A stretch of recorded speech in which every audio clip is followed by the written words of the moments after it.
જય શ્રી કૃષ્ણ, જય શ્રી વલ્લભ, જય ગિરિરાજ। આજે સત્સંગનો વિષય છે કે બેઠક મંદિર નામનું તાત્પર્ય શું છે। વડોદરામાં સ્થિત કેવડાબાગના શ્રી દ્વારકાધીશજીના મંદિરને બેઠક મંદિર કહેવાય છે। આની પાછળ છેલ્લા 150 વર્ષનો ઇતિહાસ છે। આજથી 150 વર્ષ પૂર્વે શ્રી મહાપ્રભુજીના સમયથી ત્યાં સુધી પુષ્ટિ માર્ગમાં કોઈ ભગવત મંદિર ખોલવાનો ક્રમ ન હતો। પ્રત્યેક વૈષ્ણવને ઘેર ઘેર સેવા થાય તેનો આગ્રહ રખાતો। વૈષ્ણવો પોતાના ઘેરે શ્રી ઠાકોરજીના સ્વરૂપને સેવ્ય કરી પધરાવી ગુરુ ઘરની પ્રણાલિકા મુજબ સેવા કરતા અને અનુકૂળતા મુજબ મિશ્રી ભોગથી સખડી ભોગની સેવાનો ક્રમ રાખતા। કાલાંતરે જ્યારે કોઈ ગૃહના આચાર્ય કોઈ ગામમાં પધારે ત્યારે તેમને બિરાજવાના નિશ્ચિત સ્થાનને બેઠક કહેવામાં આવતું। ત્યાં બિરાજી આપ શ્રી ભાગવતજીનું પારાયણ કરતા, નિત્ય સંધ્યા જપ આદિ કરતા। આજથી 150 વર્ષ પૂર્વેનો આ જ ક્રમ રહ્યો છે। ગુજરાતીમાં તૃતીય ગૃહના જેટલા પણ મંદિરો આજે વિદ્યમાન છે તે નિત્યલીલા પૂજ્યપાદ ગોસ્વામી 108 શ્રી ગિરધરજી મહારાજ શ્રીના સમયમાં અને તે પછી જ બન્યા છે। ત્યારે સામાન્યતઃ બેઠકજીમાં ગુરુભાવથી ધોતી ઉપરણા ઇત્યાદિ ધરવામાં આવતા। વૈષ્ણવો જ સેવા કરતા અને મેવો ફળ ફૂલ ઇત્યાદિ ધરતા। સ્વરૂપ સેવા થાય ત્યારે આ બેઠકમાં ક્રમ ન હતો અને ત્યાં મુખિયાજી ઇત્યાદિ પણ રાખવામાં આવતા નહીં। જ્યાં સુધી ગુરુના સ્વરૂપની આસ્થા વૈષ્ણવોના મનમાં હતી ત્યાં સુધી આવો ક્રમ ચાલુ રહ્યો।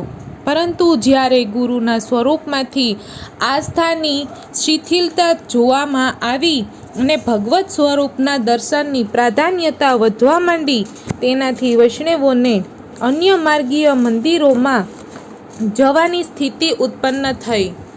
ત્યારે તાત્કાલિક આચાર્યોએ મંદિરોનો સ્થાપનાનો વિચાર કર્યો જેથી વૈષ્ણવોને પોતાના ઘરમાં બિરાજતા શ્રી ઠાકોરજીની સેવાનો ક્રમ શીખવવાની અનુકૂળતા રહે।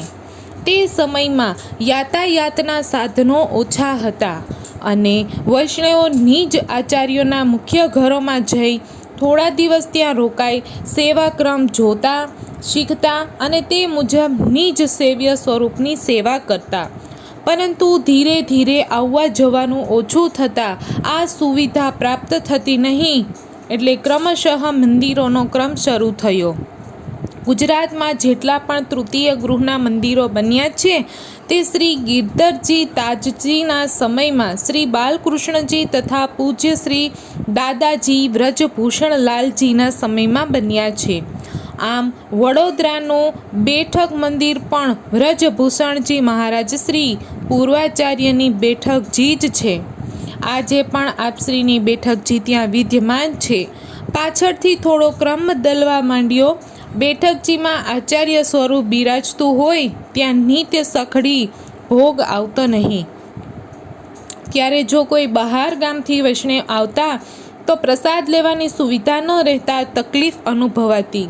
તેથી આ બેઠકજીઓમાં મુખ્યા ભીતરિયાનો રાખવાનો પ્રકાર શરૂ થયો અને ત્યાં કોઈને કોઈ સ્વરૂપે પણ પ્રભુ પધરાવવામાં આવ્યા જેથી ઠાકોરજીના પ્રસાદથી વૈષ્ણવોના સમાધાનની વ્યવસ્થા જળવાઈ રહેતી। વડોદરામાં જે સ્વરૂપ શ્રી વ્રજભૂષણજીએ પધરાવેલું હતું તે શ્રી બડે બાલકૃષ્ણજીના 6 પુત્રોએ જે સ્વરૂપો ઉપર શ્રી દ્વારકાધીશજીના શ્રૃંગાર શીખ્યા હતા તે સ્વરૂપ હતું તેને પાછળથી પુરુષોત્તમજીએ અમદાવાદ પધરાવ્યું જે આજે પણ નિત્ય બિરાજે છે અને તપેલીમાં બિરાજતા અન્ય સ્વરૂપને વડોદરામાં પધરાવવામાં આવ્યા। આમ ત્યારથી જ ભગવત મંદિરના રૂપમાં હોવા છતાં બેઠક મંદિરના નામથી જ પ્રચલિત છે। ત્યાર પછીનો વિષય છે આપણો કે રાજાધિરાજના સ્વરૂપની લીલા ભાવના। મથુરામાં આવેલા રાજાધિરાજના મંદિરમાં બિરાજતું શ્રી દ્વારકાધીશ પ્રભુનું સ્વરૂપ પહેલાં ગ્વાલિયર પાસેના એક સ્થળ પર બિરાજતું હતું। યવનોના આક્રમણ સમયે આ સ્વરૂપને એક વાવડીમાં પધરાવી દેવામાં આવ્યું। જ્યાં ઘણા વર્ષો સુધી તે અંદર બિરાજી રહ્યું.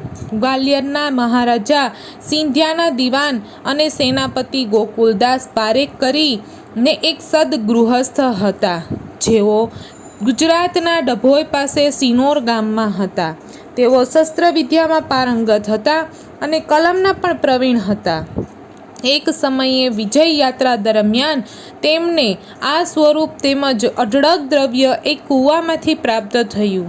તે લઈને તેઓ મહારાજા સિંધિયા પાસે ગયા અને તે સર્વ સ્વીકારવા વિનંતી કરી, પરંતુ મહારાજે તે સ્વીકાર્યો નહીં અને પારેખજીને તેનો યથોચિત ઉપયોગ કરવા કહ્યું. પારેખજી ત્યારે તે સ્વરૂપને પધરાવી વૃંદાવન જવા નીકળ્યા, પરંતુ શ્રી પ્રભુનો રથ જ્યારે મથુરા પાસે આવ્યો ત્યારે તે ખોટવાઈ ગયો.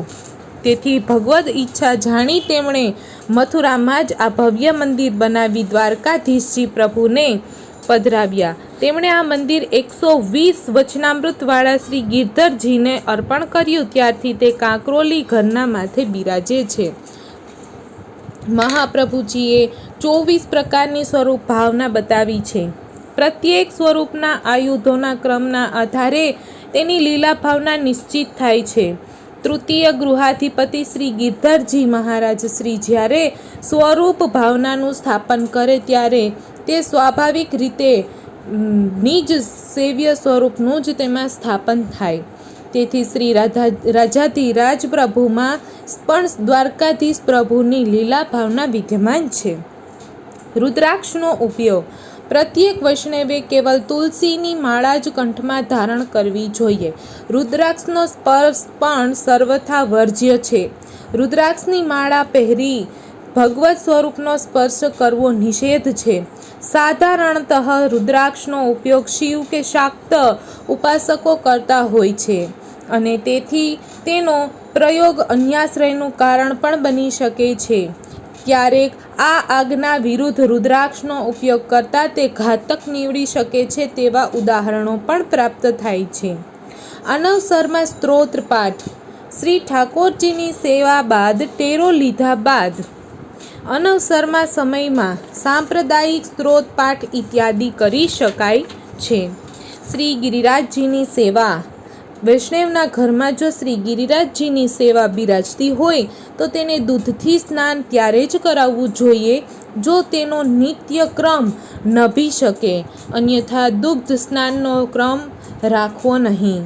કદાપી શ્રી ગિરિરાજજીની સેવા સકામ ભાવથી કરવી જોઈએ નહીં, અર્થાત સકામ ભક્તિ કરવી એ યોગ્ય નથી. ઝારીજી ભત્તા શેનું સ્મરણ કરવું. શ્રી ઠાકોરજીની સેવા કરતા મંગળાથી શયન પર્યંતના સમય દરમિયાન જ્યારે ઝારીજી ભરીએ ત્યારે શ્રી યમુનાજીનું સ્મરણ કરી તે મુખ્ય બાબત છે. માટે ત્યારે શ્રી યમુનાજી પરત્વેના કોઈ પણ શ્લોક બોલી શકાય અથવા તો યમુનાષ્ટકનો પાઠ પણ કરી શકાય. આ સિવાય નીચેનો શ્લોક ઝારીજી ભરતી વખતે બોલવામાં આવે છે. પ્રિયારતિ શ્રમ હરમ સુગંધી પરિશીતલમ યામુનમ વારી પાત્રેસ્મિનમ ભવકૃષ્ણ તાપયત ઇદમ પાનીય પાત્રમ હિ વ્રજનાથાય કલ્પિતમ રાધા ધરાત્મકવેન ભૂયાત તદુપમેવ તત. રાત્રિ વિહારમાં પ્રિયાજી સાથેના સ્નેહના કારણે શ્રમ જલનું નિવારણ કરનાર સુગંધિત તાપનાશક એવું શીતલ શ્રી યમુના જલ ઝારીજી રૂપી પાત્રમાં રહેલું આ જલ શ્રી કૃષ્ણના તાપનું નાશક થાઓ. બાલ સ્વરૂપને છડી ધરવાનો ભાવ શું છે? શ્રી ઠાકોરજીનું કોઈ પણ સ્વરૂપ સેવા માટે બિરાજતું હોય તે સેવામાં આપણા હૃદયના ભાવ બાલભાવ હોવા છતાં તે સ્વરૂપ યશોદાનંદનના ભાવથી બિરાજે છે, જેઓએ ગોચારણ લીલા કરી હતી. તેથી ગાયો ચરાવવા જાય ત્યારે તેમને છડીની આવશ્યકતા રહે છે. શ્રી ઠાકોરજી સન્મુખ છડી ધરવાની આ રીત છે. આજનો સત્સંગ અહીં પૂરો થાય છે. આવતીકાલે ફરી મળીશું. જો સત્સંગમાં મજા આવી હોય તો લાઈક, શેર, સબસ્ક્રાઈબ કરજો. જય શ્રી કૃષ્ણ, જય શ્રી વલ્લભ, જય ગિરિરાજ.